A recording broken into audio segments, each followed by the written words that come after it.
Mon nom est Pierre Ferrier. Dans ma famille, nous étions 7 garçons et 3 filles.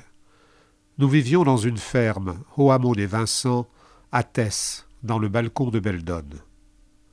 Quand la guerre a éclaté en 1914, 6 des garçons ont été mobilisés. Seul Auguste, le 7e, le Benjamin de la fratrie, parce qu'il était trop jeune, est resté à la ferme. Eugène, Camille, Joseph, Noël, Séraphin et moi, nous sommes donc partis à l'Est.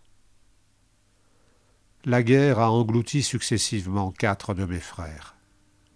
3 tués au combat. Eugène, en septembre 1914, Camille, en février 1915, et Joseph, en juin 1916. Le 4e, Noël, est mort de la grippe espagnole en octobre 1918, 3 semaines avant l'armistice. Séraphin et moi sommes revenus à la maison. Le bonheur que j'ai ressenti à revoir les miens était mêlé d'un sentiment de gêne inavouable. Pourquoi, moi, étais-je vivant? Pourquoi étaient-ce mes frères qui étaient morts? Le spectacle de ma mère me brisait le cœur. Je la voyais, elle aussi et plus que moi encore, partagée entre la joie de nous retrouver, Séraphin et moi, et la douleur que je pressentais inguérissable de la perte de nos frères.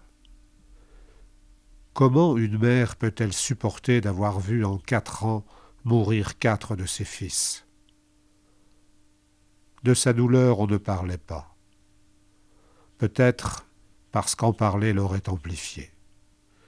Nous ne parlions pas non plus de ce que nous avions vécu au front. Régnait donc à la maison un grand silence, peuplé de la présence des absents.